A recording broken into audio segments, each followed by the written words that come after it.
traditional flex. Ladies, I'm gonna give you the #1 glute builder today. Doesn't matter if you're trying to train for a competition, you're just trying to fill out that bikini in the summertime.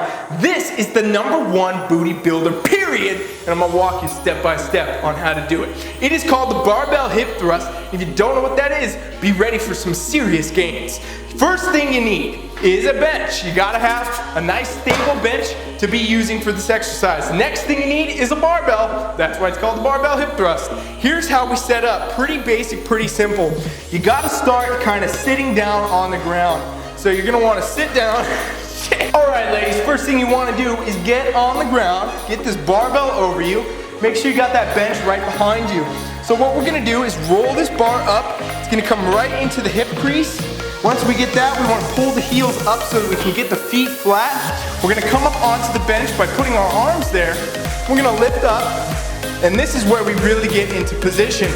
So we want to make sure the bench is at the base of the rib cage, and we're going to keep the chest up. You can use your hands here for a little extra hold to keep that barbell stable. And basically what we want to do is sit down towards the floor. We're going to raise up, squeeze, hold, 1, 2, slowly drop down, sink your butt down towards the floor as far as you can get it before we come up and press, hold, 1, 2 again.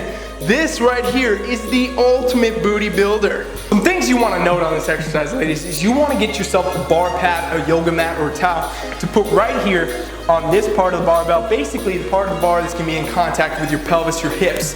Otherwise, you're going to end up with a lot of bruises and things like that. That's pretty hardcore if you want to go that route, but it's going to hurt and it's not going to look too great for that amount of time.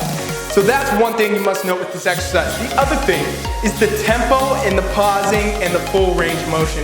So you have to make sure that you're going all the way down as far as your body physically lets you to the floor, so you're getting a full stretch.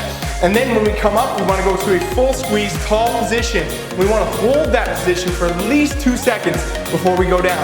The tempo on the way down should be nice, slow, and controlled so we're getting constant tension through the glutes as we do this. And if you add this exercise into your routine, I don't care who you are or what you're doing, you start doing heavy weight with this, you're going to have an entirely different experience when it comes to training your glutes.